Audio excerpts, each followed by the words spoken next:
Hey, how's it going guys? I'm Ryus and welcome back to my channel. I hope you are doing well. It's the first week after the new pack release and I've been experimenting with Fujihime. Her ability is really freaking powerful and I think she can fit in many combination of decks.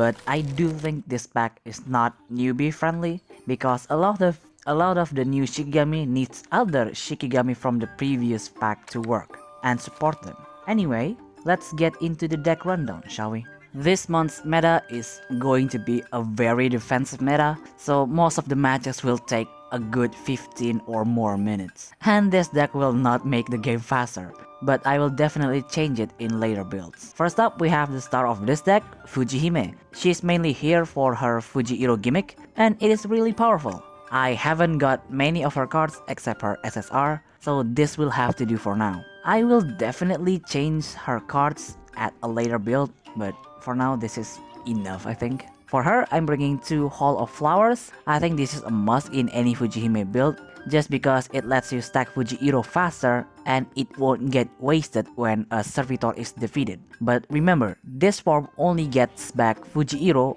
on a Servitor. If it's on other Shikigami, it will not get it back. Then we have 2 Wisteria Dance. This is a really good defensive card to protect our Shikigami against opponent's big Shikigami. Then we have 1 Dreamweaver, an emergency blocker just in case our other Shikigami can't take the hit. And then we have 1 Phantom Echo. Use this when your opponent has a big Shikigami and watch them struggle to take it down. And lastly, we have 2 Immemorial. This is the key card for this deck because with this, you can easily make your Shikigami gain +5 or more stats, and that is very useful on Onigiri because he will counter every move your opponent makes. Next, we have Onigiri. You know, it feels really good to be able to use Avenging Blade again because I love how that form looks. As usual, Onigiri is here to protect your other Shikigami while also putting pressure on the opponent. For him, I'm bringing 1 Oniblade Cleave. I honestly think 1 is enough for now, because once we get to the late game, we can definitely get more slashes with the Evolve. And the next card is 2 Flickering Shadows. This is also a must in any Onigiri build because it has fast and it puts him on the combat zone while also gaining an extra slash. Then we have 2 Avenging Blade. With this form, you can leave your combat zone empty and not worry about getting attacked because Onigiri will jump in there and hold off the opponent. Then we have 1 Ringing Blade. When you get to the endgame, this can instantly kill your opponent if you put Fujihiro on him. Seeing this card with Child of Lion activated is a treat for the eyes, trust me. Then we have to evolve to make his combat card gains fast and makes it easier to stack slashes. We also get an extra combat card, so that's also a plus. Then we have Hitotsume. If Onigiri isn't enough, Hitotsume is here to tank for you. For him, I'm bringing 2 Spiritual Giving because there's a lot of summon Shikigami in rank. This will work wonders by dragging the summoner instead of facing against the summon. Then we have 1 Heart Sutra. I think this works great when you have Immemorial up because you can just continuously attack without worrying about your stats falling off. And this also works great if you want to get 20 absorb damage for the SSR. Then we have to evolve for that extra stats and 3 projectile to free from desires because I've seen people bring just 1 and bring 2 Diamond Sutra instead. That is completely up to you. If you like that form better, bring that one, but I like free from desires better. Lastly, we have 1 Gliding Buddha for finisher. And for the last Shikigami, we have Kodokushi. I tried bringing back Kodokushi just to see if he can still compete. I mean, it kinda works, but having no fast card definitely hurts him. For him, I'm bringing 1 Inflict Parasite. This one is up to you, you can bring 2 if you want, but 1 is enough since we will be attacking with him anyways. Then we have 1 Infinite Parasite. Not a lot of people bringing this form because of the meh stats, but when it triggers the draw, it feels pretty good. Then we have 2 Proliferation. If you can set this up, you can definitely weaken aggro deck and we can take care of the rest using Onigiri or Hitotsume. Then we have 1 Soul Eating Parasite. Since we're definitely going to get hit quite a lot, this emergency heal is really good. To evolve to double the amount of parasite we can inflict, and 1 Poisonous Explosion. This can be very deadly if you can kill an opponent's Shigami because with this, all of the parasite will move to another Shikigami and cripple that Shikigami. Well, that's about it for the deck rundown. I think the deck showcase for the new Shikigami is going to be very expensive if you want an optimal version of them, but I will try to post a budget version here and there if I can find the right combination. Anyway, let's move on with the replays. Our first match is up against new field deck with Hana. I think this deck is super powerful and can flip the whole match around if you can't keep them in control. They get the first turn, which is really bad for us because they get to set up their fields right away. Hana will summon her field at the start of the turn. Kaguya activate 5 puzzle to get her field to hand, possibly Dragon Jewel, and they will pass. On our turn, we're going to level up Onigiri since he's the only one that has to attack, and we're going to destroy their field and pass. It's risky putting Onigiri up there without a slash, but we have to do it. On their turn, they activate Kaguya's healing field, then attack with her and pass. I didn't get why they didn't attack with Susabi, but oh well. On our turn, we level up Fujihime, then put Avenging Blade on Onigiri. After that, we activate Spiritual Giving on Hana, dragging her up, then we attack with Hitotsume to kill her and pass. The faster you can stop Hana, the better it is for us in later games. On their turn, they activate another 5 puzzle to search Kaguya's field, then they try to kill our Hitotsume, but we countered that with Onigiri, and they will pass.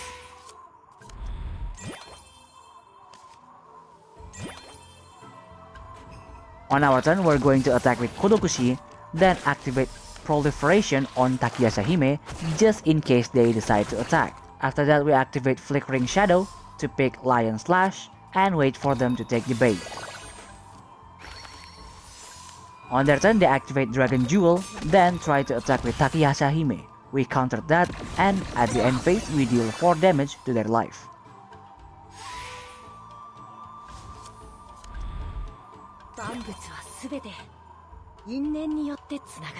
On our turn, we evolve Hitotsume, then attack with him. I know he's going to die, but we got no other choice if we want to keep Onigiri.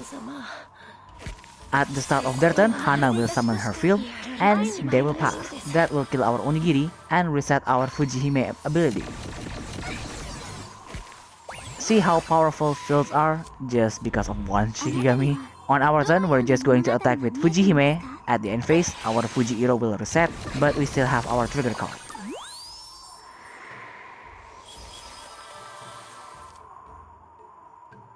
On their turn, they will evolve Susabi, then attack our Fujihime. That will trigger her card, increasing her attack by +1, but at the end phase, she will finally die because of the field.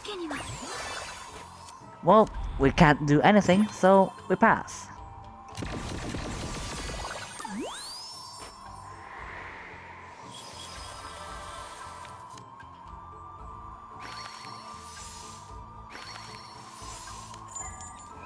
On their turn, they put Susabi level 3 form, then activate Kaguya's field that will make Susabi auto attack and gain haste. After that, they activate Takayashihime's field to attack one more time, and they attack once again, dealing a total of 18 damage in one turn. That is really powerful. I got no complaints to the field decks. I will definitely build that later. On our turn, we need to get defensive, so we put Free from Desires on Hitotsume, and we evolve him once more just in case we need the stats. On their turn, they activate Horai Branch, making Susabi attack one time.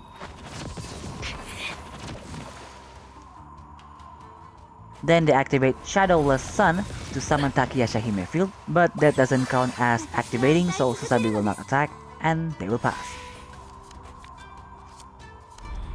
Well then, time to fight back. We activate Immemorial, then use Hitotsume to attack. Now that he has Fujihiro, if he dies, he will have full health again. On their turn, they drew a bunch of cards because of Horai Branch effect. They activate Hana's SSR to try and kill Hitotsume, but he will remove Fujihiro and return to full health. Then they activate Starfall, making Susabi attack. Every time they attack, we deal 3 projectiles, so after the second field, Susabi will die.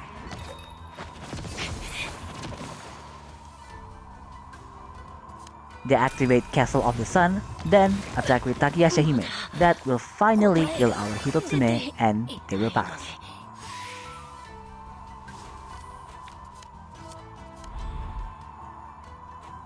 On our turn, we attack with Onigiri to kill their Takayashihime, then put Ringing Blade on him, and we pass.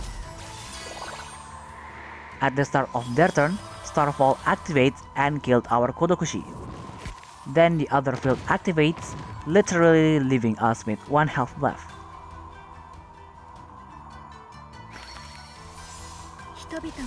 Then they put Girl in Painting on Hana and activate Fragrance, killing our Fujihime and removing our Fujihiro from Onigiri. After that, they activate Buddha's Bowl. At the end phase, they spawn a bowl, but Onigiri will take care of it.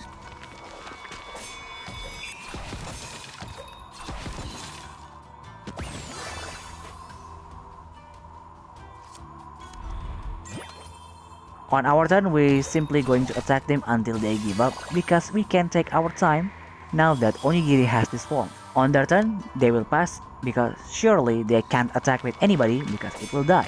A ball will appear and disappear at the end phase.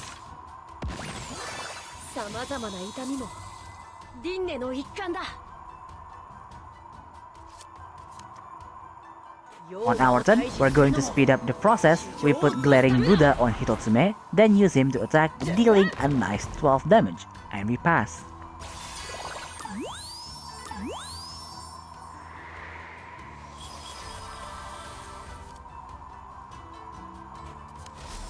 On their turn, they put a form on Takayashihime, then activate another Shadowless Sun. But sadly, our projectile now has piercing, so they will take that excess 2 damage and they will pass. On our turn, we activate another Immemorial, and once they see that, they will surrender.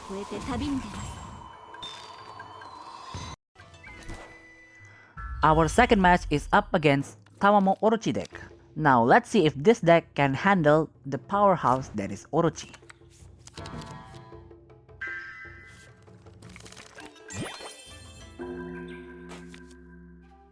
They get the first turn, so of course they will put Shuten and pass.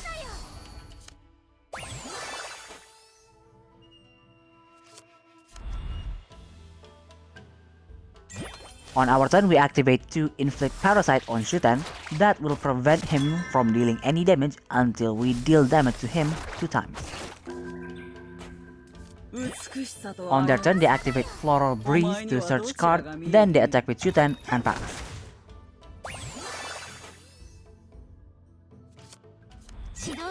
On our turn, we attack with Kodokushi and pass. That will lower Shuten stats even more. On their turn, they activate Soul Strike, killing our Fujihime, then activate Foxfire, killing our Kodokushi and pass. I admit, that was very clean. On our turn, we put Diamond Sutra on Hitotsume, then attack directly with Onigiri and pass.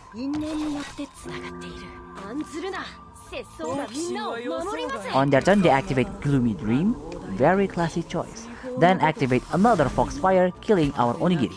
That will trigger the field effect, dealing a total of 6 damage to us, and they will pass. On our turn, we will pass because we do not want to get hit by another one of Tamamo's spells. On their turn, they put a form on Momo, then activate Momo Breeze. After that, they attack with Shuten, dealing 3 damage and pass. That was pretty smart, I have to admit that one. On our turn, we evolve Kodokushi, then activate Proliferation on Momo and pass. On their turn, they put Demon King on Shuten, then try to attack, but Hitotsume will block that and Shuten will eat dust. But since Orochi is there, it will turn into Snake Demon instead.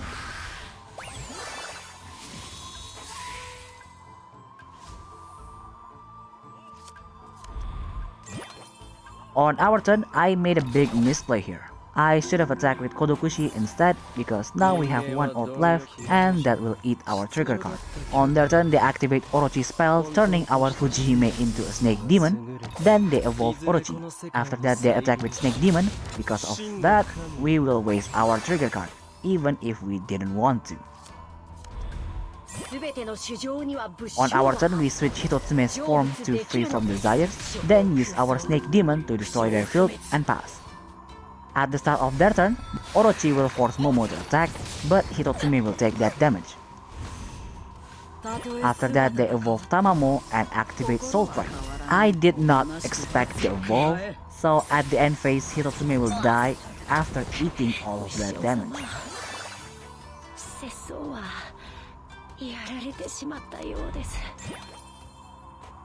On our turn, we evolve Onigiri, then attack directly with Kodokushi. This was another misplay. I should have attacked with Snake Demon. That way when it dies we can use Fujihime's card faster. On their turn, they can't do anything, so they will pass. At the end phase, Tamamo will kill our Snake Demon. On our turn, we evolve Onigiri once more. After that, we put Kodokushi to the front and pass. I want to get all of the slashes before I put Onigiri forward. At the start of their turn, the Orochi copy will attack and kill our Kodokushi. After that, they evolve Shuten. That will trigger Orochi copy ability, sacrificing Tamamo. You got to admit that was hilarious. This is the first time I've seen Orochi fucking up people plays. On our turn, we put Glaring Buddha on Hitotsume. We will kill Orochi and deal extra 6 damage to their life. And look at that, because they have 4 Snake Demon. And look at that, because they have 4 Snake Demon, they have to rely completely on RNG to do anything, so they will pass. On our turn, we activate Immemorial, then attack with Hitotsume dealing 8 damage, and to finish it off, we activate Rashomon and win the game. Well, that's all for today's video. I certainly hope you enjoyed it. That went quite smooth, didn't it? I'm going to experiment with Kairaishi or Puppeteer next because I have 2 of her evolve and I will try and make a working flex deck, even if it is the last thing I do in this hellhole. Anyway, if you want to support the channel, I have Patreon and Ko-Fi links down below. And as usual, if you have any kind of feedback, leave it down in the comments and see you next video. Bye!